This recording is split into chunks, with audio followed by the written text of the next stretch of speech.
IPLന്റെ പുതിയ സീസൺ ആരംഭിക്കാൻ ഇനി അധിക സമയം ബാക്കിയില്ല.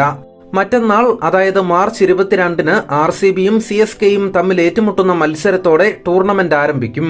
2 മാസത്തിലധികം നീണ്ടുനിൽക്കുന്ന IPLന്റെ കലാശപ്പോരാട്ടം മെയ് 26-നാണ്.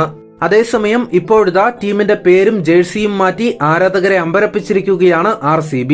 ടീമിൽ വന്നിരിക്കുന്ന പുതിയ മാറ്റങ്ങൾ ഏതൊക്കെയാണെന്ന് നോക്കാം. പേരിനൊപ്പമുള്ള ബാംഗ്ലൂർ എന്നത് മാറ്റി ബംഗളൂരു എന്നാക്കി. ഇതോടെ ടീമിന്റെ പേര് റോയൽ ചലഞ്ചേഴ്സ് ബംഗളൂരു എന്നാകും. പേരുമാറ്റം സൂചിപ്പിച്ച് ഒരാഴ്ചയായി RCBയുടെ സമൂഹമാധ്യമ പേജുകൾ വഴി പ്രൊമോഷൻ നടത്തി വന്നിരുന്നു. 2014 നവംബർ 1-ന് കർണാടക തലസ്ഥാനത്തിന്റെ പേര് ബംഗളൂരു എന്നാക്കിയത് മുതൽ ടീമിന്റെ പേരും മാറ്റണമെന്ന ആവശ്യവുമായി കന്നഡ ആരാധകർ രംഗത്തെത്തിയിരുന്നു. അതേസമയം IPLൽ ഒരു ടീമിന്റെ പേര് മാറുന്നത് ഇതാദ്യമായിട്ടല്ല.